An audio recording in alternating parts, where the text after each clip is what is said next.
Hello class 10th student. आज हम पढ़ेंगे एक ऐसे रिएक्शंस के बारे में जो कि बहुत ज्यादा डिफरेंस पूछा जाता है तुम्हारे क्लास 10th के एग्जाम में।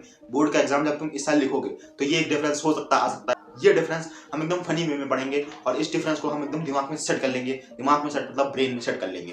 तो रिएक्शन का नाम है कॉम्बिनेशन रिएक्शन और डिकम्पोजिशन रिएक्शन। अब ये ऐसी रिएक्शन है जो बच्चों को ज्यादा कंफ्यूज करती है। तो ये रिएक्शन के बारे में हम पढ़ते हैं और इनका डिफरेंस जानने की कोशिश करते हैं कि रिएक्शन है क्या और इसमें क्या होता है। तो देखो, अब ये कॉम्बिनेशन का नाम ही मतलब होता है कॉम्बिनेशन। इससे हमें नाम से ही पता चल रहा है कि दो चीजें कंबाइन कर रही होंगी। दो या दो से ज्यादा चीजें भी कंबाइन कर सकती हैं, लेकिन कॉम्बिनेशन तो तभी होता है जब दो चीज आपस में मिलती हैं, जब दो लोग आपस में मिलते हैं। तो इसी तरह हमने मान लिया कि दो चीजें हैं ए और बी, ये आपस में जब मिलेंगी तो एक नई चीज बनेगी ए बी। एग्जाम्पल तुम रियल लाइफ में भी पढ़ सकते हो। जैसे जब दो लोग होते हैं, जैसे मेल है या फीमेल है या फिर लड़का है और लड़की है, दोनों की जब शादी होती है तो आपस में दोनों लोग मिलते हैं। तो ये एक हिसाब से हम लोग शादी, दो लोगों की शादी हो रही है। तो ए और बी जब दो लोगों की शादी होती है तब एक पूरा एक जोड़ा बनता है। तो एक जोड़ा जो बन रहा है ये कॉम्बिनेशन रिएक्शन मतलब कंबाइन हो रहे हैं। तो जब दो सब्सटेंस या दो एलिमेंट आपस में कंबाइन करते हैं तो एक नया एलिमेंट फॉर्म करते हैं जो पूरा एक नया होता है। इसकी प्रॉपर्टीज, इन दोनों की प्रॉपर्टीज इस प्रॉपर्टी से बिल्कुल एकदम अलग होंगी। ये नई चीज बनी है। तो ये जो है इधर जो हम लिखते हैं लेफ्ट हैंड साइड में हमारा जो लिखा हुआ है, ये जो हमारा लेफ्ट हैंड साइड लिखा हुआ है इसको बोलते हैं अपन रिएक्टेंट।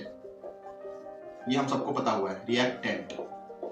और इधर जो बना हमारा, ये बना हमारा प्रोडक्ट। ये प्रोडक्ट हमको पता है। तो जब दो सब्सटेंस या दो एलिमेंट या दो सब्सटेंस आपस में कंबाइन करते हैं तब एक नई चीज बनती है, नया प्रोडक्ट बनता है। उसकी रिएक्शंस, उसकी प्रॉपर्टी, उसकी फिजिकल प्रॉपर्टी, उसकी केमिकल प्रॉपर्टी सारी अलग होती हैं, सारी डिफरेंट होती हैं। तो ये तुम्हारी हो गई कॉम्बिनेशन रिएक्शन। अब डिकम्पोजिशन रिएक्शन का मतलब क्या होता है? तो डिकम्पोजिशन मतलब ये दो लोग जो मिल गए थे, मतलब ये जो दो लोग थे ये जो मिल गए थे। सॉरी, बैकग्राउंड में थोड़ा नॉइज आ रही होगी क्योंकि रोड पे कुछ काम चल रहा हुआ है बाहर, तो उसके आई एम सॉरी उसकी वजह से। तो हम बात करते हैं जो डिकम्पोजिशन रिएक्शन में क्या होता है। तो डिकम्पोजिशन जो रिएक्शन, ये लोग बन गए थे तो इन लोगों क्या हो जाता है, डिवोर्स हो जाता है। जैसे कोई शादी हो जाती है, शादी में दो लोग होते हैं, उनका डिवोर्स हो जाता है। तो दो लोग अलग हो जाते हैं, मतलब ए भी है तो इन लोगों का डिवोर्स हो गया, फिर ब्रेकअप हो गया। तो दो लोग जुड़े हुए थे, इनका डिवोर्स हो गया, ब्रेकअप हो गया। तो एक लोग मतलब एक कंपाउंड से दो लोग अलग अलग टूट गए, वो उसको बोलते हैं अपन डिकम्पोजिशन रिएक्शन। ये तुम्हारी है डिकम्पोजिशन रिएक्शन। इसमें जो प्रोडक्ट होता है तुम्हारा, सॉरी रिएक्टेंट, इसमें जो रिएक्टेंट होता है वो ब्रेक हो जाता है दो इक्वल पार्ट में।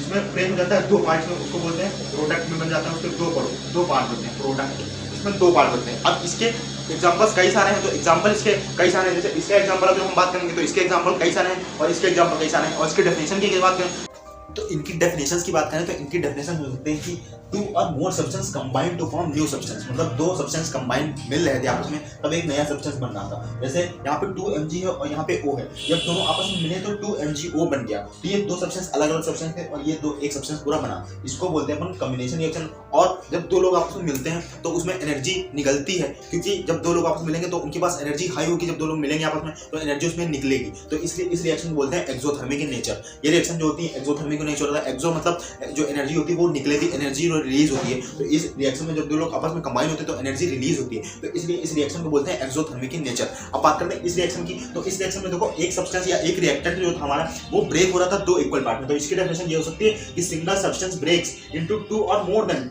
एक से ज्यादा भी हो सकते हैं, दो या दो से ज्यादा हो सकते हैं, into no more than simple parts. तो जैसे अगर जो CaO3 था, हमारा जो CaO3 था ये क्या हुआ था, ये CaO और CO2 में ब्रेक हो गया, दो इक्वल पार्ट में ब्रेक हो गया। अब जब दो लोग आपस में टूट रहे होंगे, जब ये टूटेंगे तो उसमें एनर्जी देनी पड़ेगी। ऐसे ही कोई आसानी से नहीं टूट जाता है। तुम्हारा जो बॉन्ड टूटा होगा, जो तुम्हारा ब्रेकअप हुआ होगा, तो तुम्हारा ऐसे ही नहीं टूटा होगा, कुछ उसमें एनर्जी देनी पड़ी होगी। मतलब कुछ तरफ से कोई लड़ाई झगड़ा हुआ होगा, उस हिसाब से जब टूटता है। तो इसलिए जो ब्रेकअप होता है वो उसके लिए एंडोथर्मिक रिएक्शन होती है। क्यों? क्योंकि उसमें हीट देनी पड़ती है, इसमें एनर्जी जो होती है, एनर्जी देनी पड़ती है, बाहर से देनी पड़ती है। तो वो इसलिए एंडोथर्मिक रिएक्शन होती है जितनी भी। अब ये जब ब्रेकअप होता है ये तीन टाइप से हो सकता है। तो तुम्हारा ब्रेकअप होता है, सर हमारा तो था ही नहीं कुछ, तो ब्रेकअप कहाँ से हो जाएगा?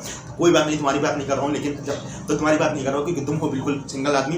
तो हम बात करते हैं इस रिएक्शन की। तो रिएक्शन ये वाली है, ये जो ब्रेकअप होता है ये तीन टाइप से हो सकता है भाई। तीन लोग इसमें पार्टिसिपेट कर सकते हैं, जो इसको ब्रेक करने के लिए, रिएक्शन को ब्रेक करने के लिए तीन लोग पार्टिसिपेट कर सकते हैं। कौन कौन? अगर जो लाइट पार्टिसिपेट करेगी तो उसको बोलेंगे photo decomposition reaction, photo chemical decomposition reaction. उसमें फोटोन, मतलब फोटोन का काम होगा, मतलब इसका बेस्ट एग्जांपल है तुम्हारा जो फोटोसिंथेसिस वाली रिएक्शन है वो। अब बात करते हैं जो अगर जो इलेक्ट्रिसिटी की वजह से ये ब्रेकअप होगा, करंट की वजह से ये ब्रेकअप होगा, तो उसको बोलेंगे अपन इलेक्ट्रोलाइसिस। जो इलेक्ट्रोलाइसिस वाली रिएक्शन हो गई उसकी वजह से जो ब्रेकअप होगा तो उसको बोलेंगे अपन इलेक्ट्रिक करंट की वजह से जो ब्रेकअप हुआ, इसलिए उसको इलेक्ट्रोलाइसिस बोलेंगे। इसका एग्जांपल तुम बुक में अपनी देख सकते हो। और बात करते हैं अगर थर्ड रिएक्शन जो कि हीट की वजह से होगा, तो हीट तो उसको बोलेंगे अपन थर्मल डिकम्पोजिशन। तो वो थर्मल डिकम्पोजिशन जब हीट की वजह से होगा, तो मैं यहाँ पे लिख दे रहा हूँ कि अगर जो हीट की वजह से डिकम्पोजिशन होगा तो उसको बोलेंगे थर्मल, THERMAL थर्मल। और अगर जो लाइट की वजह से होगा, LIGHT लाइट, तो उसको बोलेंगे अपन फोटो डिकम्पोजिशन। और अगर जो होगा तुम्हारा किसकी वजह से, अगर जो तुम्हारा